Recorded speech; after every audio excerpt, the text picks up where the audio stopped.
Good morning. We start with the cost of living crisis, and things are potentially about to get worse for millions of homeowners, with the Bank of England expected to raise interest rates again today after a jump in inflation.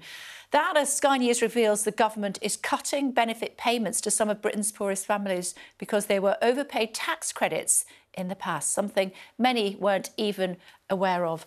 Let's find out more on this, shall we, now with Gurpreet. Hi, Gurpreet. Two things to talk about. First of all, interest rates going up again today. Yeah, it's looking like the bank is definitely going to press ahead with those interest rate rises. In recent days and weeks, there had been some speculation that the bank may pause or even stop what's going to be its 11th consecutive rate rise because of some of the turmoil in financial markets that we've seen.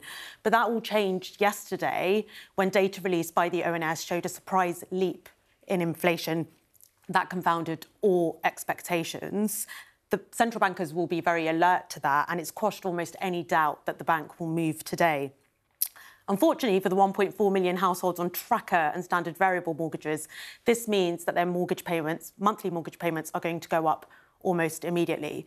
For those on fixed rates, they do have some respite, but people signing on to new deals can expect them to get a little bit more expensive. And you can expect landlords will pass these extra costs on to renters, which, combined with higher costs for everything from food to clothes, is just really compounding the pain of the cost of living crisis, especially for poorer households, often on benefits, who, as this Sky News report shows, are also quietly slipping into debt to the government. In debt to the government. It's a shared reality for many of Britain's poorest families. Their benefits are being quietly docked to recoup historic overpayments that in some cases were paid to them by mistake. Is the letter that HMRC has sent me. Michelle is among them. She is losing £20 a month from her universal credit after being overpaid child tax credit several years ago. It's an injustice. I feel like it's an injustice. HMRC failed to update their records after she told them she had been hospitalised and therefore no longer able to care for her children. HMRC claims she didn't. She has been battling with them ever since. Feels like I'm hitting my head against a brick wall. What impact has this whole process had on your well-being? I'm just, living day by day. I can't save, I can't go out. I just feel like I'm not getting anywhere. I'm not getting anywhere fast. Figures obtained by Sky News show that 1.3 million universal credit claimants had payment deductions last year because of historic tax credit overpayments. It's a number that's on the rise.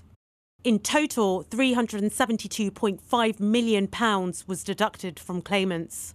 Cases like these are playing out across the country.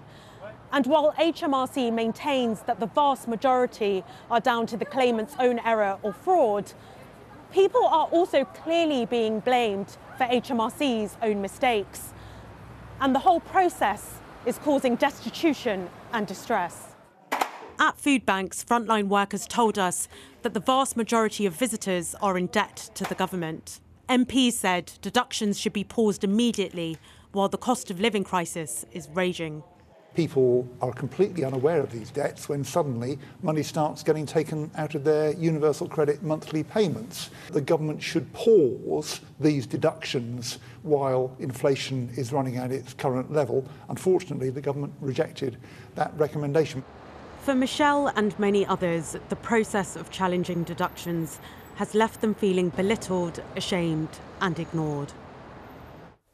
So the government's owed this money. Will they really ask for it back? They have been asking for it back. Are they going to change their mind? Well, MPs, as you heard from Stephen Timms, the chair of the Work and Pensions Select Committee, are urging the government to row back on this and to pause deductions while the cost of living crisis is raging. It's something that the government has the power to do, and it's something that it has done in the past. During the pandemic, it stopped these deductions, and arguably there's a greater case for them to do it now with inflation so high. OK, for now, thank you very much indeed. Thank you. Thank you. And we'll have coverage of the Bank of England's decision at midday live here on Sky News. Hearing there from Gurpreet that it does look as though interest rates will increase once again. The French President Emmanuel Macron is vowing to press on with plans to raise the pension age, despite growing public anger and national strikes. Train services will be severely disrupted today, as well as airports and schools. Rolling strikes also continue at oil depots, and rubbish collections are still refusing to work. At least 5 people have died in California as the state continues to be lashed by stormy weather. The onslaught of rain and wind has caused flooding around the state, with 14,000 people under evacuation orders and 48,000 others on standby. One person was injured when a rare tornado ripped through the streets of a Los Angeles suburb. Local meteorologists have expressed surprise at the funnel clouds, saying they are very uncommon in the region. Debris was scattered across the region, as well as cars and buildings torn apart by the freak weather event. One local businessman whose roof was ripped off his warehouse by the tornado said he's been living in California since 1965 and has never seen anything like it. Lawyers for a man who's suing Gwyneth Paltrow have called doctors to testify in court about a skiing collision in Utah in 2016. Terry Sanderson says the Hollywood actress slammed into him on the slopes and fled the scene, causing broken ribs and brain damage. Mr. Sanderson, a retired eye doctor, is suing for $300,000. Paltrow, who's countersuing for $1, insists Mr. Sanderson caused the accident, is exaggerating his injuries and is trying to exploit her wealth and fame. But a radiologist contradicted her account of what happened. I don't think it would be plausible that if he were running into her that he would have broken the ribs on the side of his chest. He likely would have had his arms extended. He would have protected himself. He would have had knees, arms, etc. in front of his chest. Researchers say they've developed a safe and 80% effective technique to produce babies of a desired sex. A study found that sperm with X chromosomes, making females, are slightly more dense than Y chromosomes, so can be separated before fertilisation. But experts in the field are alarmed about the ethical issues and say it would be illegal in many countries. Sky News understands the deadline for bids on Manchester United has been extended as the top 2 contenders prepare to submit their offers. Qatar's Sheikh Jasmine bin Hamad and rival bidder, British billionaire Sir Jim Ratcliffe, both submitted requests for more time for their submissions to buy the club. A man's been arrested on suspicion of 2 counts of attempted murder after detectives linked 2 incidents when men were set alight close to mosques in Birmingham and London. Police in Birmingham say a 70-year-old man suffered severe burns in the attack in Edgbaston on Monday night. The London attack happened in February at the West London Islamic Centre in Ealing. Rules around the participation of transgender women in female track and field events are expected to be tightened by World Athletics. Proposals being considered to include stringent testosterone limits on trans athletes, stopping short of an outright ban. A decision is due this afternoon. The actress Lindsay Lohan is among several celebrities and influencers who've agreed to pay tens of thousands of dollars to the US Securities and Exchange Commission. It settles claims that they promoted cryptocurrency investments to their millions of social media followers without disclosing that they were being paid to do so. Prince of Wales has thanked British troops for defending our freedoms in a high-security visit to a military base in Poland, just miles away from the Ukrainian border. Today, Prince William will meet with the Polish president and lay a wreath at the tomb of the unknown soldier in Warsaw. Now, we want to know your thoughts about this story. I Spy. Should police be testing your eyesight on the roadside? They're planning to ask drivers to read a licence plate 20 metres away. Anyone who fails could be fined, lose points, or even disqualified. A good idea or an overreach? You can share your thoughts with me on Twitter at Kay Burley, and I'll read them out on the telly. It's pinned to the top of our Twitter feed at the moment. Shimon has more on this story. If you need more information about it, good morning. Tell us more. Kay. Well, this is being spearheaded by 3 separate police forces. It's Hampshire Police, West Midlands Police and Thames Valley Police as well. And what it means is that every car that they stop, they will now have the powers to be able to do an on-the-spot eyesight test as well. So as you say, it will mean someone will will have to read someone else's licence plate from around 20 metres away. If they fail, they can get a £1,000 fine, 3 points of their licence, or potentially banned. Now, this change is because, as it stands, people are trusted to self-declare their eyesight. So you can go to DVLA and say, I feel like my eyesight is failing, I need to declare this. But it means that someone can pass their test at 17 and then go for the rest of their driving life without having to get tested. OK, and you could lose your licence, you say, £1,000 fine. It's in several police forces at the moment, but it's not across the country. Not as yet. So it's been spearheaded by these 3 police forces, but if successful, it could likely be sort of spread across the country as well. OK, I spy with my little eye that you have something to say about this. You can let us know your thoughts if you would like to. Tweet me directly. The tweet where you can answer and offer your view is pinned to the top of our Twitter feed this morning, at Kay Burley. Can you read these? Can you? Can you read this? What does that one say? Have a quick look, Matt. What does that say? Go on, Matt, show us. There we go, the one on the left. There we go. What does that say? Can you read this? That's an easy one, isn't it? What about this one behind us, Matt, the one in the middle? Anybody got any thoughts on that one? Yeah, and what about this? I'm not going to... Natasha, our director, hasn't got a clue what that one says. What about this one? Any thought on this one? Move your head a little bit, Shimon, and then we can see. There we go. Any thoughts on that one? Nope, Natasha's not got that one either. We'll tell you throughout the course of the day. Let us know your thoughts. Quick look at the papers for you this morning. The Eye says that Boris Johnson, is in peril after angry clashes with the partygate inquiry. The Metro seems to think it didn't go well for the former Prime Minister. Their headline, Boris the backlash. Here's the Guardian. Flimsy partygate answers leave Johnson on the brink. The Times keeps it simple. Johnson fights for his future. And the Telegraph describes him as besieged but defiant. We'll miss out the star. We'll do that in the next hour. Boris Johnson spent hours defending his actions over lockdown parties in Downing Street when he went before MPs investigating whether he misled Parliament. The former Prime Minister insisted there was no evidence he'd lied, while some of his supporters have described the proceedings as a kangaroo court. Let's listen back to some of what he said. I swear by Almighty God that the evidence I shall give for this committee shall be the truth, the whole truth, and nothing but the truth. So help me God. I am here to say to you, hand on heart, that I did not lie to the House. When those statements were made, they were made in good faith and on the basis of what I honestly knew and believed at the time. I apologise for inadvertently misleading this House, but to say that I did it recklessly or deliberately is completely untrue. Do you accept that you were present at this gathering and that people were not socially distanced while you were there? I accept that perfect social distancing, Sir Bernard, is not being observed, but that does not mean that what we were doing, in my view, is incompatible with the guidance. I understand that people looking at that photograph will think that it looks like a social event. It was not a social event.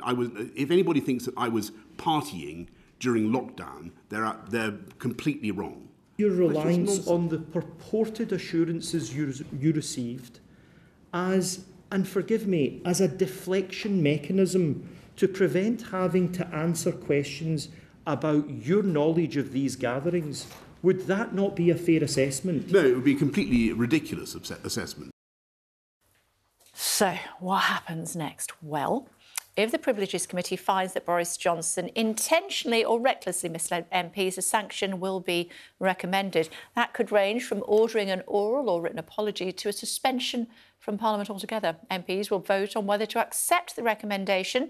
Conservative MPs will be given a free vote. If a suspension of more than 10 days is approved, then a recall petition will be triggered in Boris Johnson's Uxbridge and South Ruislip constituency. And if more than 10% of constituents, around 6,700 people, sign that petition, Boris Johnson will face a by-election and voters may remove him from Parliament. Well, while Boris Johnson fought to save his career, the current occupant of number 10 published a summary of his tax return after months of political pressure. The document showed that Rishi Sunak earned more than £4 million over 3 years, mostly from a US-based investment fund, and paid tax at a rate of 22%. Here's more with Sam. The Prime Minister on a Christmas visit to a soup kitchen, in the middle of a cost of living crisis, eager to show that he has the common touch. Do you work in a business? Do you want some fruit? I'm homeless. But Rishi Sunak's relationship with money is far from common. The long-awaited release of his tax returns show that this Prime Minister is one of the super-rich. This summary document shows the PM made nearly £5 million in the last 3 years. Just over £1 million of this was income, including £329,000 last year from his salary as PM and from shares. The rest, nearly £4 million, was the capital gains generated on a US-based blind trust. Paying just over £1 million in tax on £4.8 million of income means his effective tax rate is just 22%. Capital gains more likely tax than a salary. Far away from the dramatic day in Westminster, the Prime Minister in Wales. Purely a coincidence that his tax return finally emerged with so many distractions in Parliament. Well, I published my tax returns because I said I would in the interest of transparency, and I'm glad to have done that. Now, I think ultimately what people are interested in is what I'm going to do for them. Experts say this document gives us a glimpse of significant wealth. It's clearly a vast sum of money. We don't know exactly how much it is, but it's into the millions, and it could be anything from 5 to 15 to 20 million pounds of wealth. And that's a big number compared to what we've seen in past prime ministers. This confirms Rishi Sunak is independently wealthy, but we already knew that. What we didn't know is that so much of his wealth is bound up in the United States rather than the United Kingdom, and the bulk of it comes from an American investment known as a blind trust. Now, Rishi Sunak knows what went into that trust when it was created, but we've got no right to know and what generates his cash. For most Prime Ministers, payday comes after high office. For this one, it came before. Sam Coates, Sky News, Westminster. Well, so much to talk to the Tory peer and pollster Lord Hayward about this morning. Good morning, my Lord. Always a pleasure to see you. Let's tackle that first of all. A very, very wealthy multi-millionaire Prime Minister. What does that do to the polls? Everybody knows he's a rich man. He married well. He's got a big income, but he's disclosed it. And people have to judge it on that basis. But it doesn't come as a surprise that he's a rich man. What about the former Prime Minister in front of the Privileges Committee yesterday? What does that do to Tory popularity?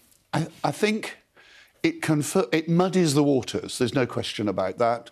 Rishi Sunak's trying to get a clear message of competence and managerial expertise as a Prime Minister. And every time this issue comes back, people are reminded of the chaos that there was in the Tory party last year. What about if we fast forward and there is potentially a by-election? What sort of problems might that cause for the Tories in the polls? Oh, it would cause serious problems. The party doesn't want a by-election. My guess is that if there were a by-election, certainly on current polls, we would lose the constituency, and therefore it's something that is there, but we can't prejudge what the committee will decide.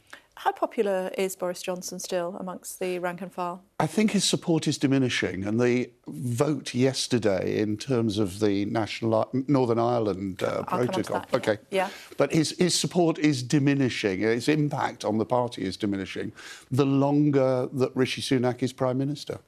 If he was parachuted into another seat, he might lose Uxbridge. There are lots of seats that would have him potentially Henley, where he was previously. What impact would that have on the polls? I don't think he would want to do that, to be honest. Really? Yeah, because can you imagine Boris as leader of the opposition? That if he loses that seat and the Tory party lost the general election... No, I meant with the by-election and then he was running in the general election. In the general election. Yeah. But I don't think that's in his nature. I don't think he would want to actually be parachuted into another place with the serious prospect. One has to recognise the polls may be improving, but they're not improving that much at the moment. he would be potentially leader of the opposition. And that's not something that Boris would either want to do or be good at, I don't think. You did say the polls are improving. Yes, they are. There's been a progressive upward slope and also shown in council by-elections. But the Tory party are nowhere near out of the woods as yet. So it's improving from a very, very difficult position. What do they need to do? We looked at the interest rate figures, not the interest rate, the inflation figures yesterday. They were expected to be in single figures for the first time in a while. They weren't. They weren't. And I think the important impact of that, you identified the impact on people who pay mortgages, but it also, as far as I'm concerned, is a very clear indication that inflation is going to take longer to tackle than we hoped it would, and that puts the election back. I'm quite clear now it will be in the autumn of 2024. So you're saying that we won't see the next general election unless, I mean, obviously, a week's a long time in politics, until, somebody famously once said, until October of 2024. Absolutely. October, November 2024, the inflation figures, as far as I'm concerned, made that absolutely clear. Some people were talking about earlier than that, but I think the indications are that inflation and therefore interest rates and all that goes with that means a very clear message. You can plan for an autumn 2024 election. What is the mood in the House of Commons across the road, on both sides? I'm sure you have friends on both sides of the House. I think I do. Good. The mood has changed. There's no question about that. The atmospherics following on from the budget, the Northern Ireland Protocol vote, etc., have changed. There is... You could talk to Tory MPs. We're going to lose, I may lose my seat, it's a disaster. Labour were virtually measuring up for the curtains. That atmosphere has changed. There's a degree of uncertainty. And I had a Liberal Democrat tell me that they'd actually put money on no overall majority only a few days ago. Is that a good bet? I think it's risky still. The likelihood is that you would expect Labour to win the next election, but I think the prospects of that are becoming less certain. Now, you mentioned the Northern Ireland Protocol vote. It wasn't on the whole protocol, was it? Or the Windsor, I forget what all these things are called, the Windsor framework. It wasn't on that. It was just on one particular aspect. The Stormont break is what it was called. And that's what the House of Commons voted on yesterday. It was a cakewalk, really, for the Prime Minister, but he easily won that vote. But what struck me is that two previous Prime Ministers both voted against it. Very striking. But the biggest political impact there was how small the rebellion actually was, that Boris and his Truss were in a very small group of people. Probably the key figure was around 40 in terms of potential rebels, because if the figure had been at that level, you could say the Prime Minister had to rely on Labour and Lib Dem support, and he didn't have to. It was half that figure. And 6% of the Conservative MPs rebelling, voting against. That's a very small number. The Tory party in Parliament, it's another function of Rishi Sunak's prime ministerial role, is they're rediscovering unity, and they're actually quite enjoying it. I was talking to one MP last night, and really, he's actually used the phrase that he was happy to come to work at last, and that is that rediscovering of unity, not dissent. After 7, 8, 9 years of arguing about Brexit, arguing about leaderships, arguing about everything. Shouldn't get too comfortable, though, should he, looking at what the DUP are up to? Nobody should ever be comfortable in politics. A day, let alone a week, is a long time. So don't get too comfortable at any point. OK, and don't run for the tube, my lord, because we can see what happens. You've got your leg in a brace. Thank you. It's good to talk to you. Thank you very much indeed. Thank you, my lord. And Boris Johnson's committee hearing is the focus of the latest Sky News Daily podcast. Scan the QR code on your screen to hear host Sally Lockwood and our chief political correspondent John Craig examine the former Prime Minister's evidence and what it means for his political future. Quick look at the weather for you. Warm memories wherever you go. The weather. Sponsored by Qatar Airways. Well, the mild, unsettled theme will continue into the weekend with blustery showers or longer spells of rain. The weather. Sponsored by Qatar Airways. Right, surf's up in Gloucestershire. That's right, people were seen riding a surge wave on the River Severn yesterday. Here we go. A kind of tidal wave is formed in the estuary of the river, where the tidal range is the second highest in the world. It's caused when the incoming tide is funneled into a narrow channel against the current of the river and can make for great surfing, as you can see. Morning again, everybody. Now, it's thought to be one of the world's oldest surviving Bibles, and if you've got the cash, it could be yours. We were asking you before the break, how much do you think it's worth? It's 1,100 years old. It's the Hebrew Bible. It's going up for auction in New York in May. The leather-bound manuscript has been on display in London and this week in Tel Aviv to entice potential buyers. The estimated price, $30 to $50 million. Yours at the back, sir. Now, our top stories for you this morning. The Bank of England is expected to raise interest rates today as it attempts to bring down soaring inflation. Boris Johnson facing an uncertain political future after he appeared before MPs to defend his actions over lockdown parties in Downing Street. Prime Minister Rishi Sunak has revealed he paid more than £1 million in tax over 3 years at a rate of 22%. And that adds up to £4 million. Let's get some reaction to that blockbuster evidence session from Boris Johnson to the Privileges Committee yesterday, with at times testy exchanges as he tried to prove that he did not intentionally and recklessly mislead Parliament. Should we get more on that? Joining us now is Mr Johnson's former Press Secretary, Will Walden, who is now the Public Affairs Managing Director at the communications firm Edelman UK. Hi, Will. Good to see you. How did he do? Morning, Kay. I think, to be honest, if he was being really honest with himself this morning, he'll know it was a bit of a mess. Look, it was extraordinary political theatre. You've got a man with an elastic relationship with the truth, swearing on a Bible to tell the truth about whether in the past he told the truth or not, and that in itself is extraordinary.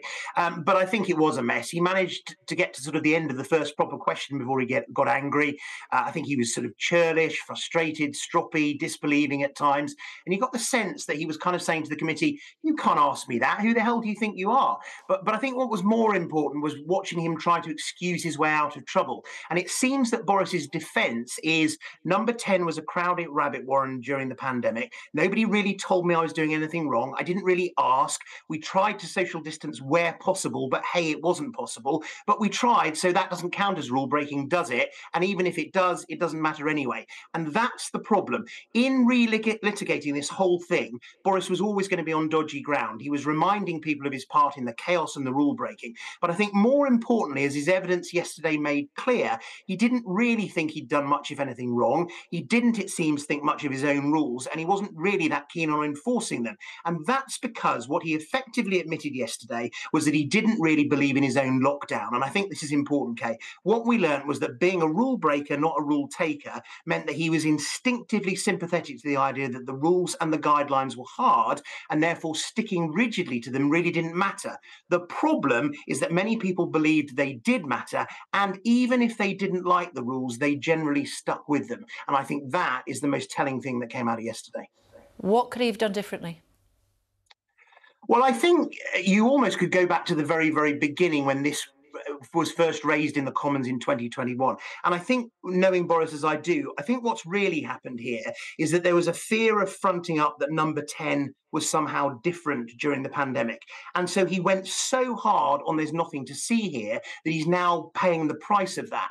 I don't think that the committee will be able to make the charge of intending to mislead the House intentionally stick. That's very hard to prove. But in a sense, it doesn't matter, because they did enough potentially to say that he recklessly misled the House. Boris's constant refrain yesterday was, "No one told me this was an issue." But what we learned yesterday was that when he first faced these allegations, he didn't exactly go out of his way to seek assurances beyond a very small circle of people. And it's that seeming lack of inquisitiveness that I think the committee will use against him to try and demonstrate that he recklessly misled the House. Now, why is that an issue? Because nothing short of exoneration by this committee is enough for him politically with his own party. The public have already decided largely that he was telling porkies. The real issue here is his party and Tory membership.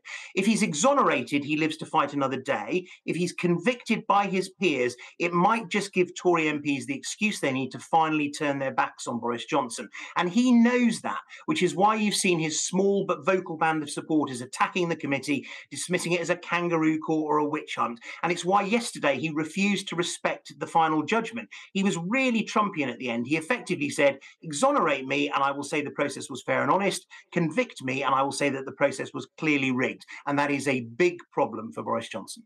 Yeah, he said, I'll only see you as balanced if you clear me, basically, is what he was saying.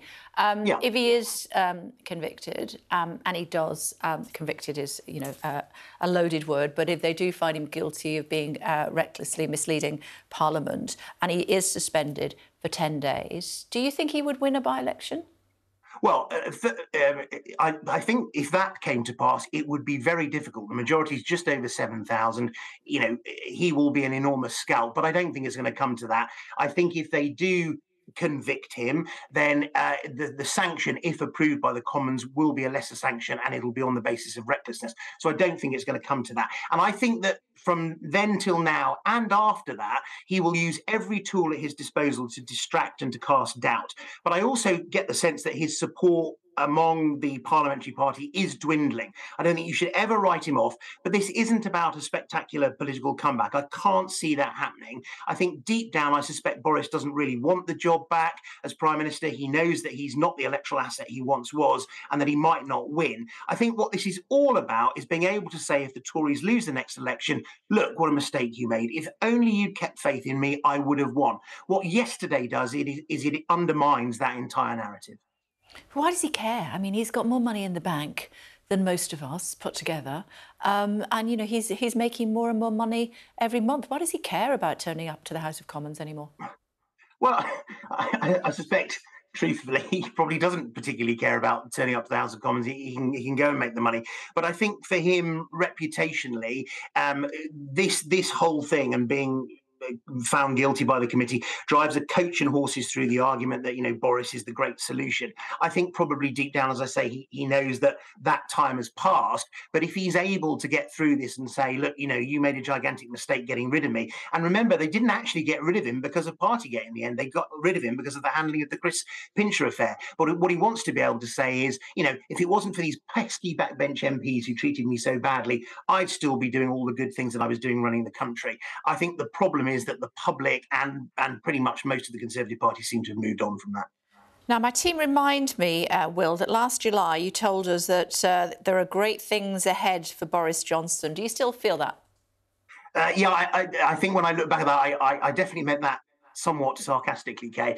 I think that there could be... What I mean by that is that Boris is the great reinventor. I think that he's been knocked off the perch. It's clearly been very damaging. He's clearly very hurt by it. But, if he was asking me today, what do you think? I'd say, look, leave it. The most important thing is that the country gets back on its feet. From a Conservative point of view, the most important thing is that they win the next election. And clearly, his constant interference in all this is not helping. So, I think there could be great things ahead if only he chose to focus on them.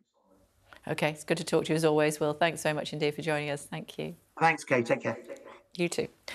We are joined now by the former chairman of the Public Standards Committee, that's Sir Alistair Graham. Hello to you, Sir Alistair. Thank you for joining us on the programme. What did you make of events yesterday, first of all? Good morning.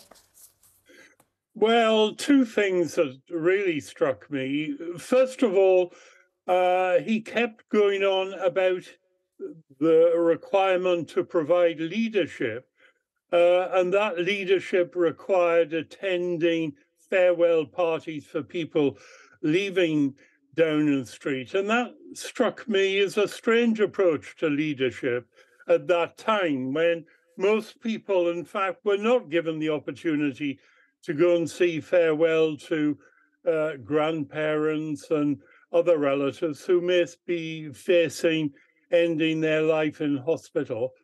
And therefore, leadership at that time was really running a tight ship in Downing Street, so that it showed that the rest of the population that the Prime Minister was taking a lead in following the advice that he was giving to the rest of the population. And the second thing that struck me, and it's a point dealt with by your previous guest, was the recklessness in terms of misleading Parliament. I thought he really was under strain when he was being questioned in detail about what steps he took to see whether there had been breaches of the guidance before saying to Parliament that the guidance had not been breached and that all the rules had been followed. I thought he gave a very strong opening statement, but then really was not very effective under close questioning. He did look as though he was talking, I mean, he certainly said on numerous occasions, as you highlighted there, Sir Alistair, that he was, he broke the rules, but there wasn't much he could do about it because of the architecture, if you will, of number 10 Downing Street. Social distancing guidelines, therefore, were not followed. Does that go far enough to say that he recklessly misled Parliament? No, when I referred to the recklessness, I think, in fact, it related to what efforts he'd made to find out about whether the guidance had been breached. He referred to a briefing meeting that he had had before he told Parliament that no rules or guidance had been broken. And yet, really, he couldn't give very clear answers who'd given him the advice about that there'd been no breach of the guidance or the rules. And I think that showed a lack of care and attention you'd expect before you knew you were being very closely questioned in the House of Commons about possible breaches of the rules, which had had very extensive media coverage. OK, it's good to talk to you. Thanks for taking the time to join us on the programme this morning. Thank you. OK, let's go back to politics, should we? Rob's standing by for us this morning. Hi, Rob. Very good morning to you. What a day it was yesterday. Yeah, big day. And interesting listening to your guests this morning. I thought Lord Hayward, when he talked about the diminishing popularity of Boris Johnson, it almost ties together two of yesterday's big stories. That Privileges Committee oral evidence, that session, and then the Brexit vote as well. Because it was interesting that Boris Johnson voted against Rishi Sunak in that Brexit vote, as did Liz Truss, but they only managed to bring a couple of dozen of Tory MPs with them. And then when you look at the Privileges Committee, when you talk to a lot of Tory MPs, actually you get a sense that they're rather sick of some of the sort of psychodrama around Partygate and around Boris Johnson. And as Lord Hayward suggested to you, they're rather enjoying being a little bit more united. So I think on both of those fronts, yesterday almost exemplifying maybe the work that Rishi Sunak is doing to try and draw a line under various issues like this. In terms of where Partygate goes now, the Standards Committee will go off, comb through their evidence, potentially ask for more, come up with a conclusion about whether he recklessly or intentionally misled Parliament, decide on a punishment, and then it will have to be voted on, if that happens, by the House of Commons. And I think yesterday, because there's quite a big crossover in Brexiteers voting against the deal and people that are loyal to Boris Johnson, I think that vote yesterday suggests that when that vote comes back to the House, there may not be a huge appetite within the party to line up behind Boris Johnson and against the Standards Committee. But it will certainly be an interesting flashpoint and maybe the most visual indication of whether the Tory party has moved on from Boris Johnson and the Brexit battles of the past. OK, Rob, for now, thanks very much indeed. Pretty windy yesterday, depending on where you were, but my goodness, the damage was properly done up in Scotland, Edinburgh, Leith to be precise. Have a look at these images. This 76-metre ship tipped to one side in the blustery conditions as it broke away from its holding at a dock in the city. Dozens were injured and more than 20 people were taken to hospital with a major incident declared. Perhaps surprising to some, the ship tipped over with winds of only around 40 miles an hour. Sounds like a lot though, doesn't it? Which was recorded in the area yesterday. Now let's move on to other news. Care England, which represents care home owners, says a third of providers have considered closing down because they're facing crippling energy costs, which have increased by 500% since the start of last year. It's accusing some energy companies of profiting from the increasing prices. Joined now by their chief exec, that's Martin Green. Hello, Mr. Green. Thanks for joining us. Kay. How bad is it? Well, it's very bad, and I think the statistic of 500% increases really shows how significant these increases are. I think also we have to remember care services use a lot of energy, so both gas and electricity. We have to ensure that environments are warm for the people we support. We have a lot of work to do to make sure that they're clinically clean, so there's a lot of laundry, etc., a lot of equipment which takes electricity. So we are a business that delivers a lot of services that require a lot of energy. Oh, so what is the impact having on these escalating energy prices? Well, we saw in some research we recently did that there are about a third of providers who are now considering whether or not they can continue. So what we're seeing is the energy costs are really disproportionate compared to other costs, and we have seen some significant increases in other costs as well. So this is leading to some services at a tipping point and thinking about whether or not they can continue. Because, I mean, the preconception is that if people are running care homes, that it's an incredibly profitable business organisation. Well, it isn't. And, you know, we have evidence from the Care Quality Commission and a range of others that it is not a profitable business. You know, and of course, what people always do is they think of the very large corporate groups, but the vast majority, about 60% of services, are very small local businesses. And for them, these sorts of costs really are a tipping point for whether or not they're viable in the future.